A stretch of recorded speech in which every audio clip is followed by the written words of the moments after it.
কথায় আছে না, আমার সোনার বাংলা আমি তোমায় ভালোবাসি। এই সেই সবুজ সবুজে ভরা আমাদের গ্রাম বাংলার দৃশ্য। দেখুন, যত দূর নজর যায় শুধু সবুজ আর সবুজ। ধান লাগানো হয়েছে। এই যে একটি পরিত্যক্ত বাড়ি, এই বাড়িটির কাহিনী পরে বলছি। দেখুন,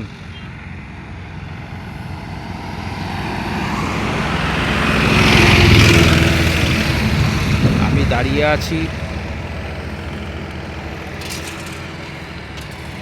কলকাতা থেকে দীঘা যাওয়ার যে রোড, সেই রোডের ওপরে। এই এদিকটা থেকে আসলে, এই যে যেদিক থেকে গাড়িগুলো আসছে, এটা কলকাতার দিক। সেম এই দিকে দেখুন, দূর দূরান্ত যত দূর দেখবেন সবুজে ভরা। ধান লাগানো হয়েছে। আর এই দিকটা হলো দীঘার দিক। আমি যে জায়গাটা দাঁড়িয়ে আছি, এই জায়গাটা হাইটগড়ের কাছাকাছি।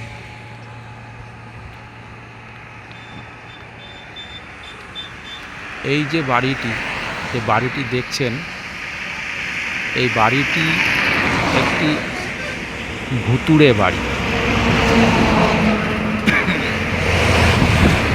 আজ থেকে শোনা যায় স্থানীয় লোকেদের কথায় যে আগে এই বাড়িতে লোকজন বসবাস করত, কিন্তু পরবর্তীকালে কিছু অশরীরী আত্মা, মিন্স ফ্যান্টম লিসনার্সের উপদ্রব ঘটে এই বাড়িতে, যার ফলে এই বাড়ির গৃহস্থেরা এই বাড়ি পরিত্যাগ করে চলে যেতে বাধ্য হয়। যদি কেউ এই রাস্তায় কখনো আসেন, তো এই বাড়িটি দেখে যেতে পারেন। একদম মেন রাস্তা থেকে 150 থেকে 200 মিটার দূরে অবস্থিত। বাড়িটি দোতলা বাড়ি।